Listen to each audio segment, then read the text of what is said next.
Hey guys, it's your girl Malika, aka Mali, aka Malibu, whatever you want to call me. It's me, and this is Malika's Flex.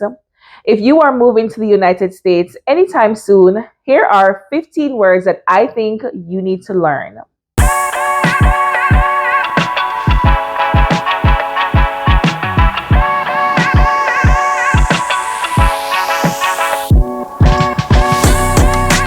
Number one, finna. Finna is a word that literally means fix into. Here is how it is used. I'm not finna buy no beef patties. I'm not finna try that. I'm not finna watch no movie with anyone. Finna. Or I'm finna go study. I'm finna go do my work. That is how finna is used. Now, in good English or in proper English, we would not say I'm fixing to study. We would say I am going to study. However, finna is an expression that is used most times to say going to. Number two, cap. Now, you hear this word and you are thinking of a literal cap that you put on your head, or perhaps to put a cap, as in to put a stop to something. However, cap in the American language means lie, that it is a lie. For example, if I say to one of my students, I'm from Jamaica, they may say cap, meaning you're lying. Sometimes they will say to you, no cap, meaning I'm not lying, it's the truth. Number three is a phrase, dap me up. Dap me up is actually a handshake. It's a special handshake, a special hand movement. It's a way of greeting. Usually, you use this with someone that you're very friendly with, someone that is in your corner, someone that you rate, as you would say in Jamaica. Dap me up. Number four, on God. So it's almost a way of, it is swearing. So if I say to you, I did not remove this item from this particular location, and you're not believing me, I would, follow up by saying, on God, I didn't do it.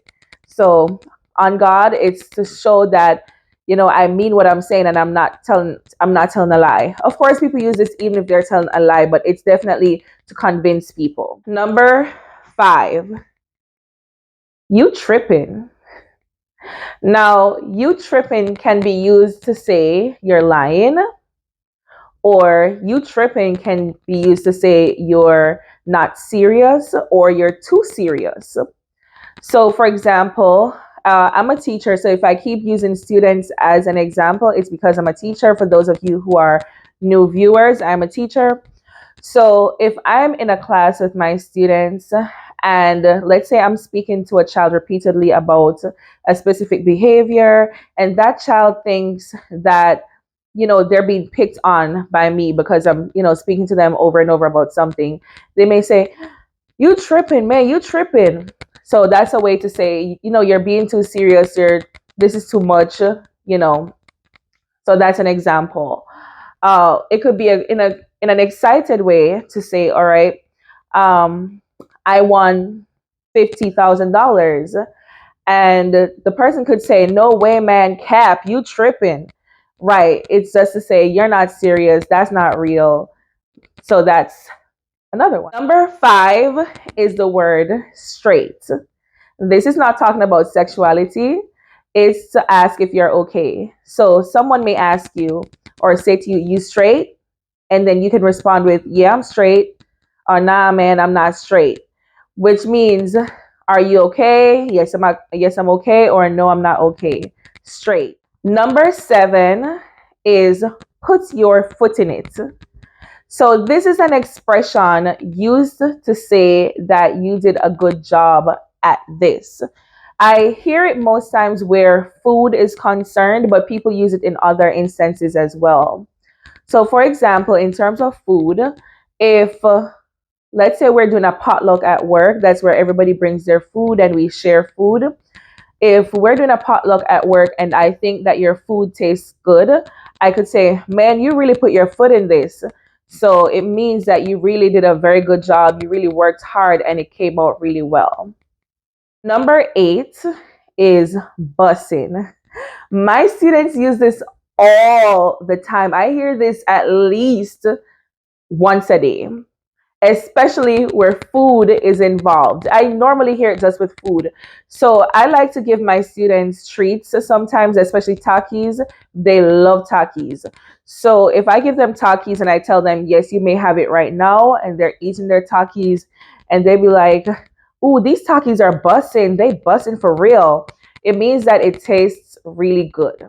Another phrase is my bad or my fault. Now, you've probably heard my bad before, but maybe you have never heard my fault. So instead of apologizing in the regular way that we are used to by saying, I'm sorry, I find that people say, oh, my fault, my bad, my fault. That's to say, I'm sorry, I take accountability for this. This is my bad. Number 10 is what's good.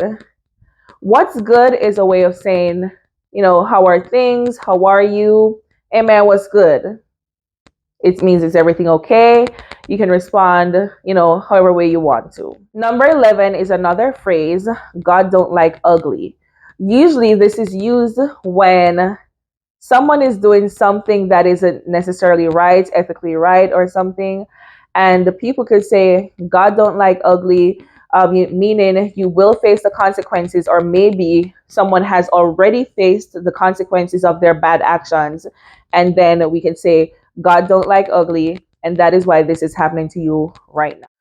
Number 12, who dat? Who dat is literally who is that? Uh, Usually, well, it can be used in two ways. Usually, it's used kind of to hype somebody up. For example, if your coworker comes in looking fresh, looking good, especially looking different than they usually do, you could say, ooh, who that? Who that? Who that? Is that you? Right? Like, wow, you looking different. You looking nice. This is good. Or who that? Literally as who is that? So if you're speaking about someone that the person that you're speaking to does not know who this is, they could literally ask who that. Number 13, turn up. Turn up, I think, is used in two different ways as well.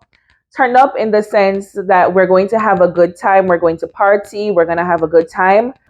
Turn up can also be a way of testing someone to see just how far that they will go.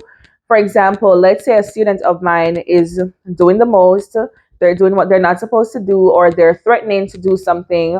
I could say to them, which, is not the correct lingo to use with your students, but you could say to them, all right then, turn up then. Let me see what you finna do. Turn up.